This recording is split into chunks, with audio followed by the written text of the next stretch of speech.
So, welcome back to this lecture where we are going to talk about the magnetic substances, the dia, para and ferromagnetic substances, which we decided on the basis of the chi value in the other lecture, and said that the chi for the diamagnetic chi, that is the susceptibility. For the diamagnetic substances is negative, for the paramagnetic substances is positive but of low value, and for ferromagnetic substances this is positive and substantially high, orders of magnitude higher than the case of the paramagnetic substances. Now let us see the diamagnetism. Diamagnetic substances which have a tendency to move from the stronger parts of the external field to weaker parts of the external field. Okay. Now, usual magnets, if they are brought close to the diamagnetic substances, then the diamagnetic substances repel those magnets. Okay, they are kind of sophisticated people who don't want the company of otherwise.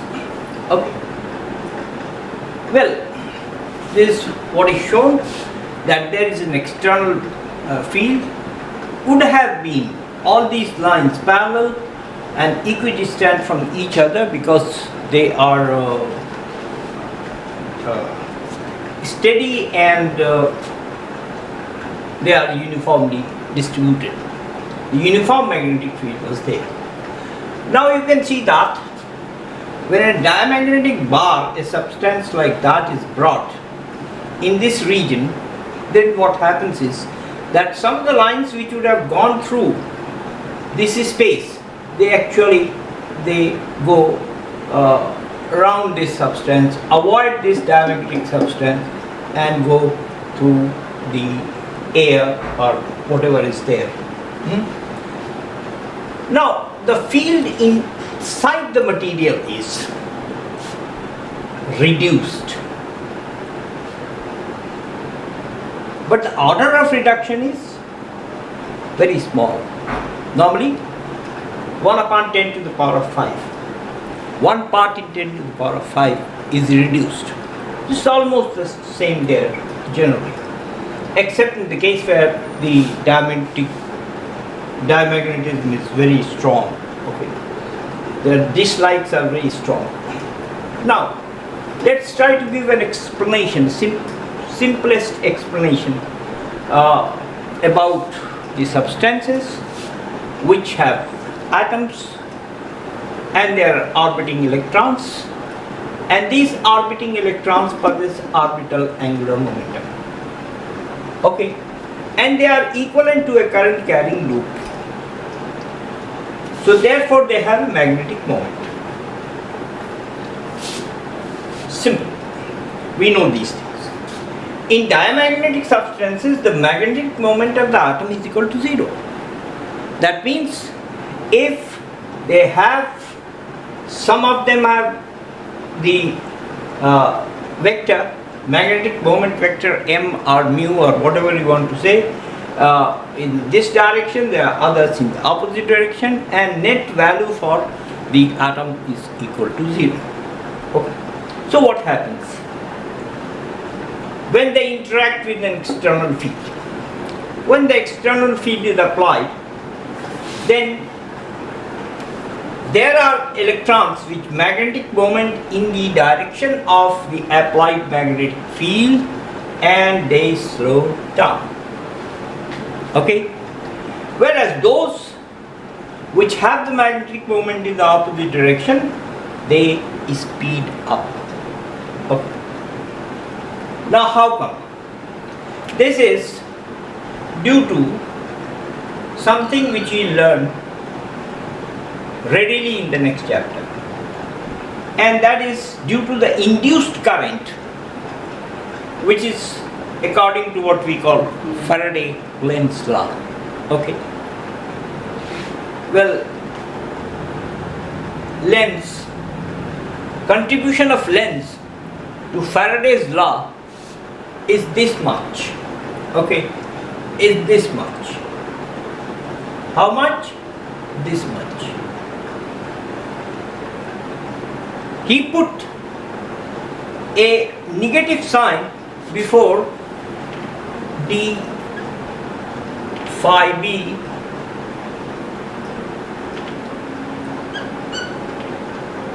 upon dt. Okay, where phi b is the flux, magnetic flux, and this is equal to the induced EMF small e.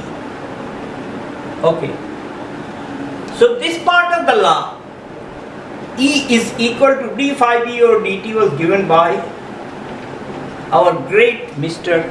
Faraday. We'll learn about it shortly. But Faraday was not a trained physicist. Lenz was.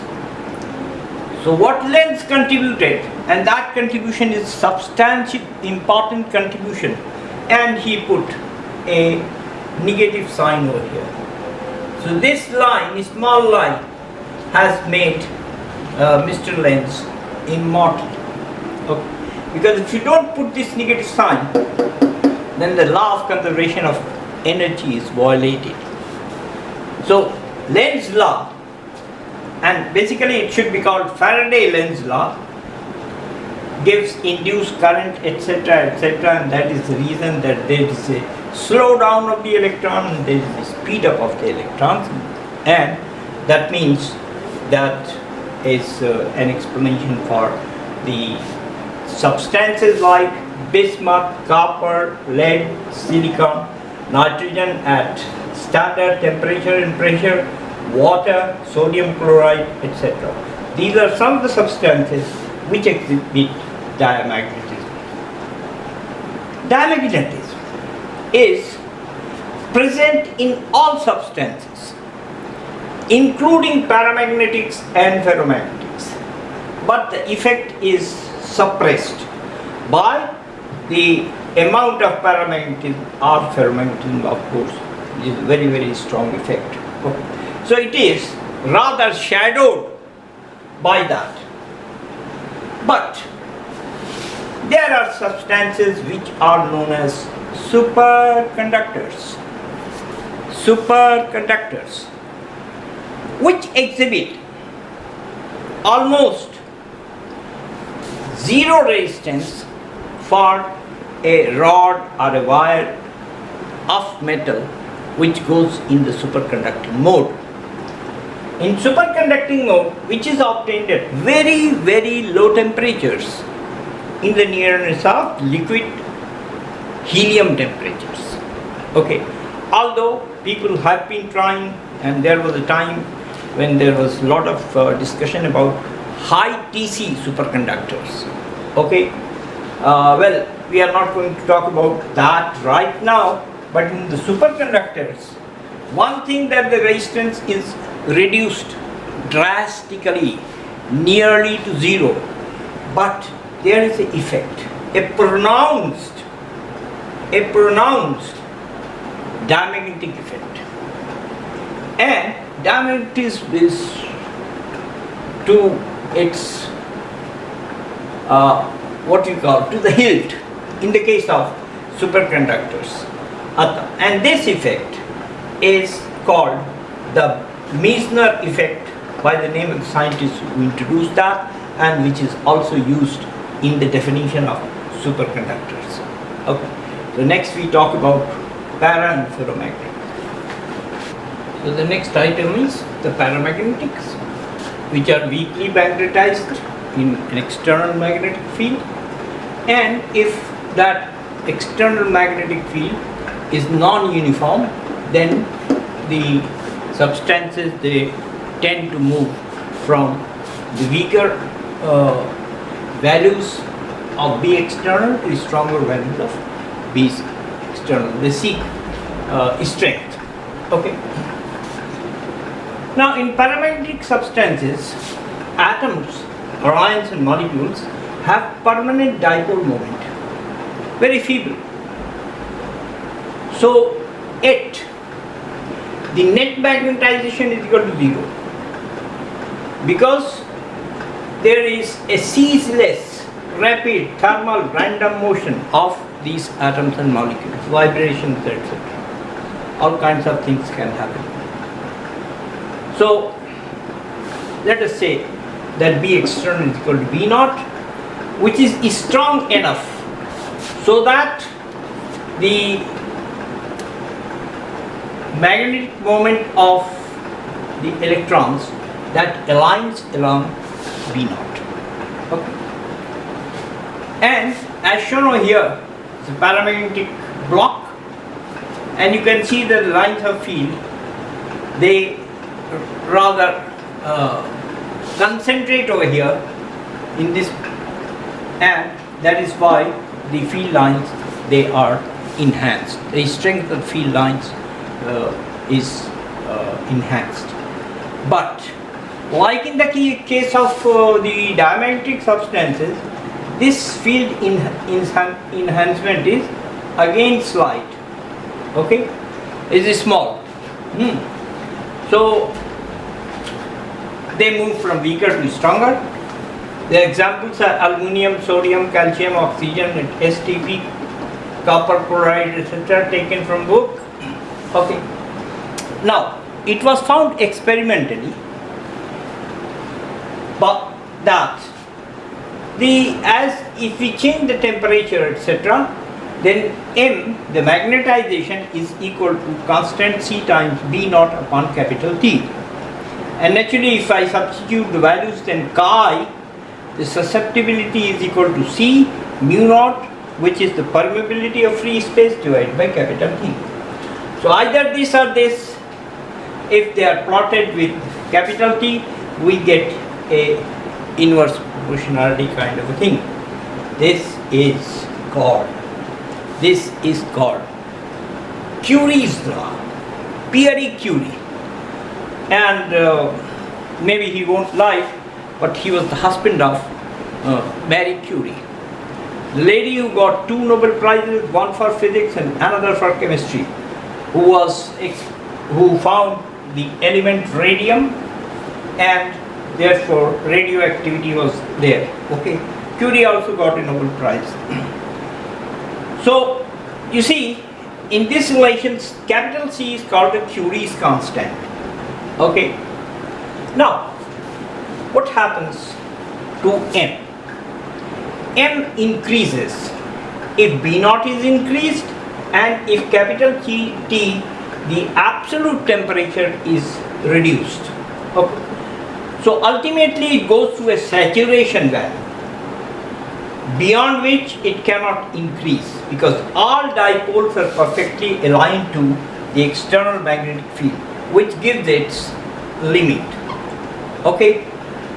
So this is about the paramagnetic substances which behave just opposite to the diamagnetic substances. In these substances also diamagnetism is present, but it is overshadowed by paramagnetism and these things. We go to the ferromagnetism. So now let's talk about ferromagnetics, which are strongly magnetized when placed in an external magnetic field. That means they are very strongly attracted to magnets. Okay. Like paramagnetics, they do have permanent dipole magnetic moment, and the atoms, ions and molecules of the system, they form domains. Okay. So that results in a magnetization for the domain that is formed, and the domain size is typically of the order of 1 millimeter, and the number of members of that domain is of the order of 10 to the power of 11 atoms, ions or molecules in a domain. Look, the magnetization of a domain varies from domain to domain. Okay, there may be ups and downs, and for a given bulk M domain, net value is equal to 0, which means there is no bulk magnetization. Now what happens if we apply subject system to a B external equal to B naught? Okay. So, as they should, domains orient along B naught, and in doing so, domain size increases. Domain size increases and giant domain is formed due to amalgamation. Okay, amalgamation. So the size of the domain becomes big. Okay. And there is magnetization in the system. Now let's see what happens if we withdraw the external electric field which has been applied. Then we find that there are two types of ferromagnetic materials. Though there are materials where the magnetization persists even if the field is withdrawn, and they are called hard ferromagnetics. And the examples are the naturally occurring lodestone and alnico, a alloy made up of iron, aluminium, nickel, cobalt, copper, etc. Okay. It's a very special kind of thing which has been built up, which has been fabricated, and that substance is known as alnico. There are other types of materials where the magnetization disappears. Okay? They are called soft ferromagnetics. And the examples are soft iron, cobalt, nickel, etc. Anyway, the chi value, that is the susceptibility, is in excess of 1000. Okay? Not only positive, but in excess of 1000. Now what happens? If a ferromagnetic substance is subjected to temperature, we raise the temperature. What happens? That as the temperature is raised, then ferromagnetic substance goes paramagnetic. Beyond a certain temperature which we call Tc. Okay? This is called Curie temperature. And we find that the value of chi is equal to the Curie constant that we defined earlier, divided by T minus Tc, where T has to be greater than Tc. Okay? So that the value over here is a positive value. Okay? It's not negative because T is less than Tc, then it's negative.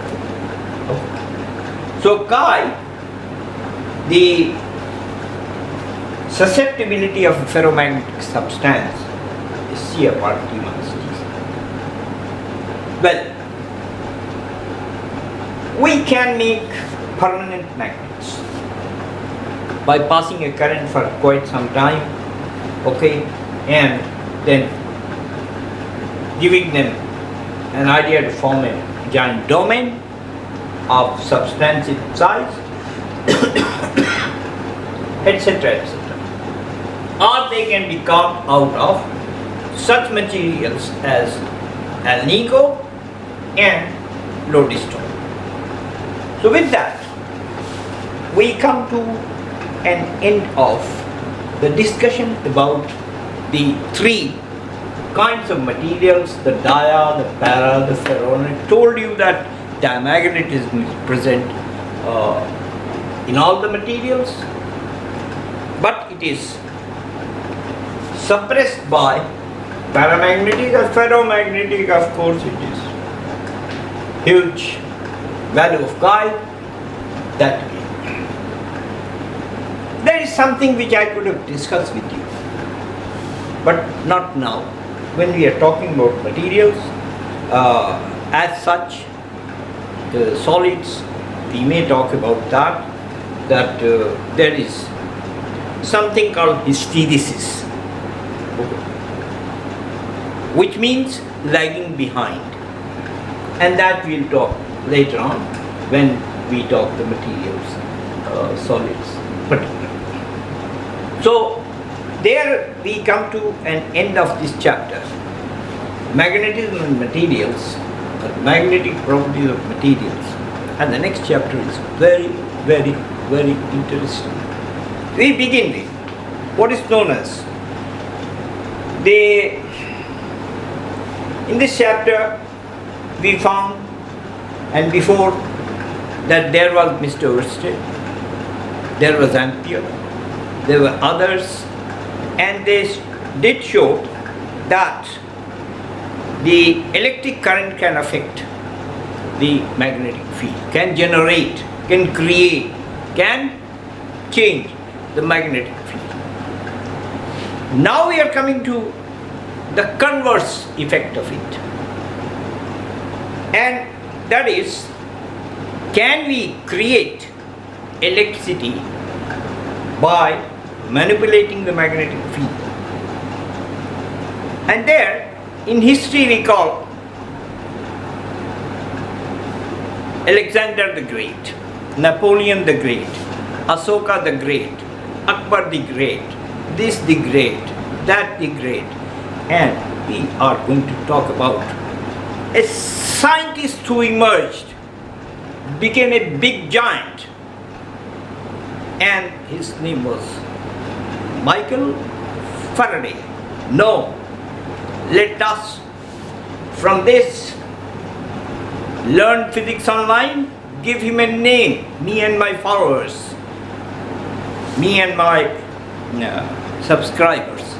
We are going to give a name to Faraday as Faraday the Great, who was a very poor man, but was an emerging scientist of substance, and at that time a very arrogant prime minister. In the first meeting where he introduced his subject of electromagnetic induction, with contempt, that man, the prime minister, asked him, what is the use of this thing?